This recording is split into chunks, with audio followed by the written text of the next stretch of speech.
Sì, è brevissima. Buongiorno, una curiosità, mi interessava sapere come si è arrivati a scegliere Jean Reno in un ruolo che è completamente diverso da quelli a quali ci abbiamo abituato nella sua filmografia. Ecco, se magari è andato a far parte del progetto o cosa. Alors, Jean Reno, je le connais depuis quelques années et ça fait il y a 10 ans, je lui ai dit j'aimerais bien te voir souffrir un peu.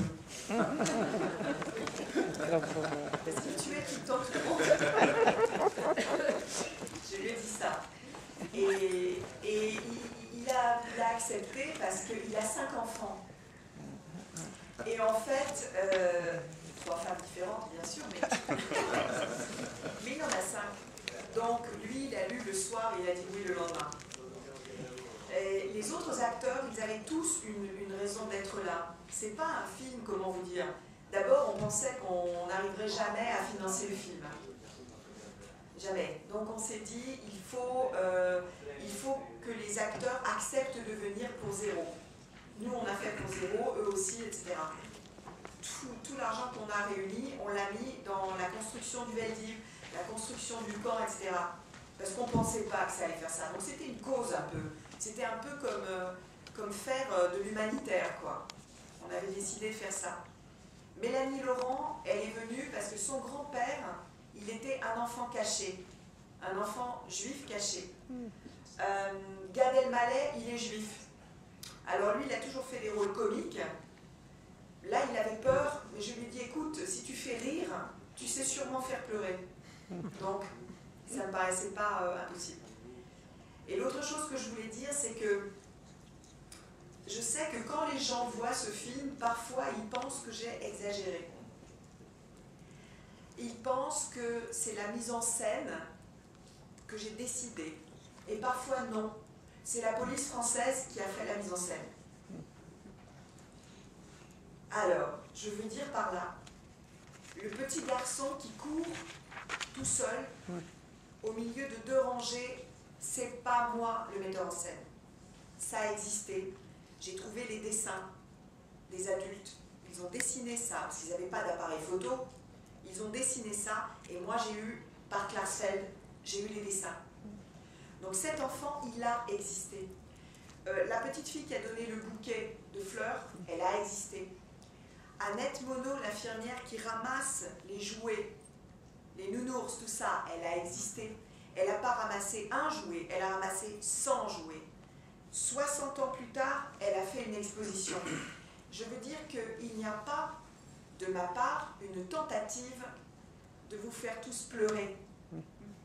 Il y a juste des raisons rationnelles de pleurer. D'accord? C'est pas ma volonté de vous manipuler. J'insiste parce que j'ai eu des attaques comme ça, et il y a quelques mois en France. Et c'était très dur pour moi, parce que j'étais complètement honnête. Et c'était très dur d'être accusée de ça. Et attendez, une dernière chose, le petit garçon qui revient à la fin, il s'appelle Simon Bronowski, il est encore en vie, il est en Belgique. Le petit qui crie « je veux descendre » et qui pleure, il s'appelait Jaco et c'était le protégé de l'infirmière. Je n'ai pas ajouté ça. Maintenant, évidemment, j'ai mes sentiments à moi et mes émotions. Si vous voulez les connaître, vous écoutez la musique. C'est la musique. La musique que j'ai mise sur les scènes, c'est ce que moi je pense. C'est ma compassion. Mais ce que je montre, c'est ce qui est arrivé. Pardon.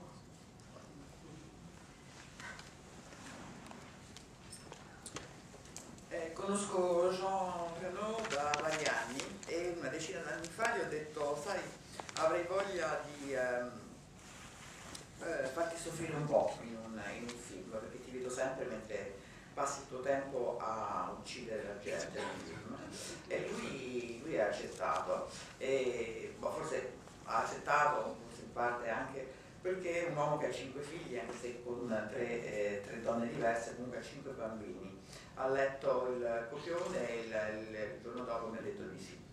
E come lui, tutti gli altri attori che sono nel film hanno tutti accettato per un motivo o per l'altro, perché volevano comunque chiaro non l'hanno fatto per ragioni economiche, perché almeno inizialmente pensavamo di non avere alcun tipo di finanziamento. Quel poco denaro che avevamo lo volevamo tutto utilizzare per la ricostruzione del velodromo d'inverno e dei campi. Abbiamo lavorato a questo film come se facessimo del volontariato, come se fosse stata una causa per alla quale dedicarsi anima e corpo. Bellamy Laurent per esempio ha accettato perché suo nonno era uno di questi bambini che sono stati nascosti durante la guerra. In quanto a Gad Elmaleh è ebreo, era anche un po' preoccupato di fare questo film, mi diceva: io in fondo ho fatto sempre ruoli comici, ma io gli ho detto in fondo sei felice a far ridere, è molto più facile far piangere che far ridere, quindi riuscirai sicuramente anche a far piangere. So che quando le persone vedono questo film in genere hanno l'impressione che io abbia esagerato, che quello che si vede sia frutto della mia regia, della messa in scena. In realtà io non ho inventato nulla, la rappresentazione che vedete non l'ho creata io, l'ho fatto la polizia francese.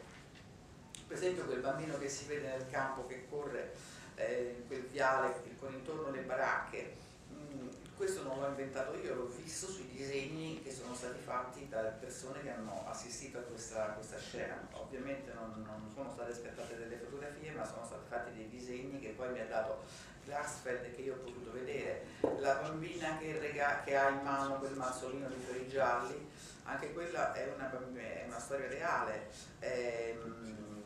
L'infermiera che raccoglie tutti quei giocattoli, cioè nel film faccio vedere, raccoglie l'orsacchiotto quando parte il treno, è esistita, non ha raccolto un solo giocattolo, non ne ha raccolti almeno 100, e 60 anni dopo ha fatto una mostra di quei giocattoli. Quindi il mio non è stato un tentativo di far piangere, ho voluto soltanto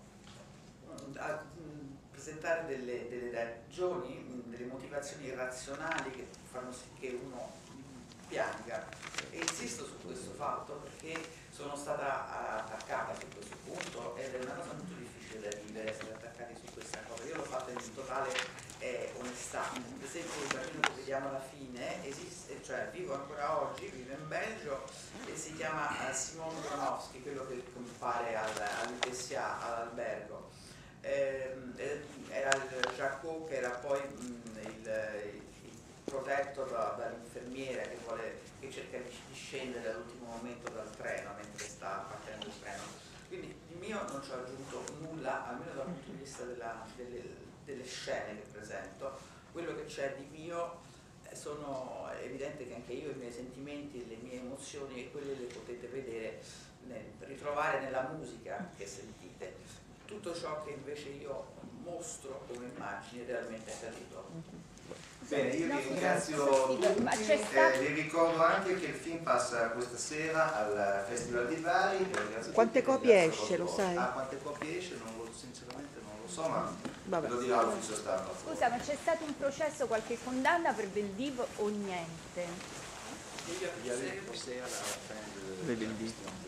Pour le chant de Veldiv. Il y a eu des procès, mais Combien? non, il y a eu quelques personnes qui... Bon, Bousquet, il a eu un procès, il a été condamné à la prison et puis il a été gracié. De Gaulle, en 63, après 8 ans de prison, il a fait sortir les Allemands de la Gestapo, de la prison de Strasbourg. Non, très peu. No, pochissimi. Bousquet è stato processato, poi è graziato. De Gaulle nel 63 ha fatto uscire i prigionieri tedeschi della Gestapo dopo 8 anni.